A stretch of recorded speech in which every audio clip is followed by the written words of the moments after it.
Bismillahirrahmanirrahim. Assalamu alaikum, hurmatlı tuğanlar, hurmatlı bizden Mustafa YouTube kanalımızın görüşçüleri. Dostlar, bugün Karasu rayonu Kaşgar Kışlak'ta жүрөбүз. Bugünkü bizden çıkarılışta sizlerge mına dokumenti menen bir Polşa taydı çıkarıp gösterүү üçün geldik tuğanlar. Bu temir kök түстөгү аттын parametrlerini men hazır bul жерден tuğandığı tuuralı андай datalarını sizlere gösterip koyun. 2020 жылы 1 августта туылған екен. Ошондо бул тай достор 2022 августка 2 жашка толот экен, кунан болот экен. Бул аттын ээси Ильяс. Ильяс, ассаламу алейкум.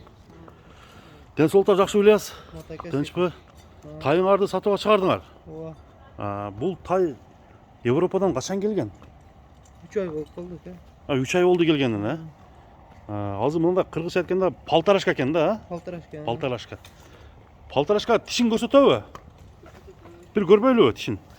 Мына тугандар, палтарашка темир көк. Аттын бою канча чыгат, Ильяс?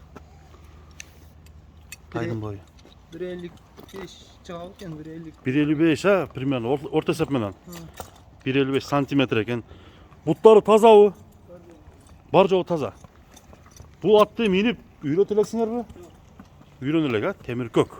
Мына параметрлерин бир sıra көрүп коелу ушул жерден. Дал келүүлөрү. Атгандар эч жеринде агы жок. Бул жерде да турат. Өзүңүздөр көрүңүздөр. Бастырып койчу.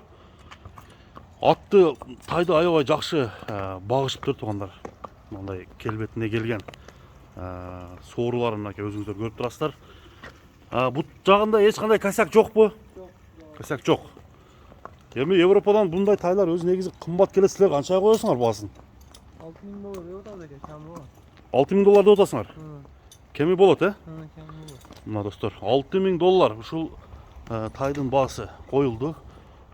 Бул сласка породалар негизинен бойлору бийик келген ат болот тугандар. Көбү жанагындай 1.80, анча-мунчасы 85ке чейин. Я, чоң болот Кудай кааласа. Ушу 1,5 жашында эле бою 1.55тен дагы аз-маз өтүшү мүмкүн. Эми келип өлчөп дагы көрсөңүздөр болот. $6.000 дедиңер, Мына тугандар, $6.000 кеми бар. Андыктан номерлерге чалыңыздар, сураңыздар. Ат жаккан болсо тугандар, класс деген белгини басып кетсеңиздер болот. Көрүшкөнгө чейин достор, аманчылык каалайм.